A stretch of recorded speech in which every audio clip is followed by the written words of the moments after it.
2 semaines qui ont suivi notre arrivée en Colombie, on a fait notre premier volontariat dans une ferme à côté de Bogota.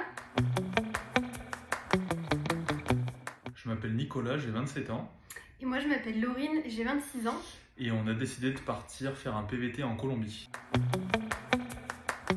Parce qu'on voulait un pays d'Amérique du Sud pour améliorer notre espagnol. Et en plus de ça, on adore tous les deux la nature. Et en Colombie, il y a la jungle, plusieurs montagnes, des lacs, l'océan, la mer. Donc tout ce qu'on recherchait.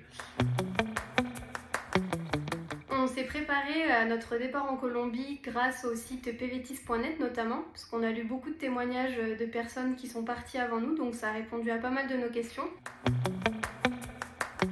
Les 2 semaines qui ont suivi notre arrivée en Colombie, on a fait notre premier volontariat dans une ferme à côté de Bogota.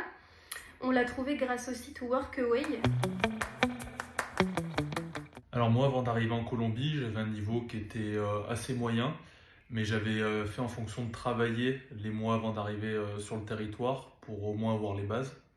Et moi j'avais un plutôt bon niveau parce que j'étais en classe européenne espagnole du collège au lycée, même si du coup ça faisait assez longtemps que je l'avais pas travaillé. C'est de ne pas penser à tous les clichés qu'on peut beaucoup entendre en France. Forcément, comme partout, il y a des endroits à éviter, notamment dans les grandes villes. Mais sinon, c'est très sûr. Et en plus de ça, on a rencontré beaucoup de personnes qui étaient très gentilles. Et dans tous les cas, vous n'allez pas être déçus de tous les paysages que la Colombie peut offrir.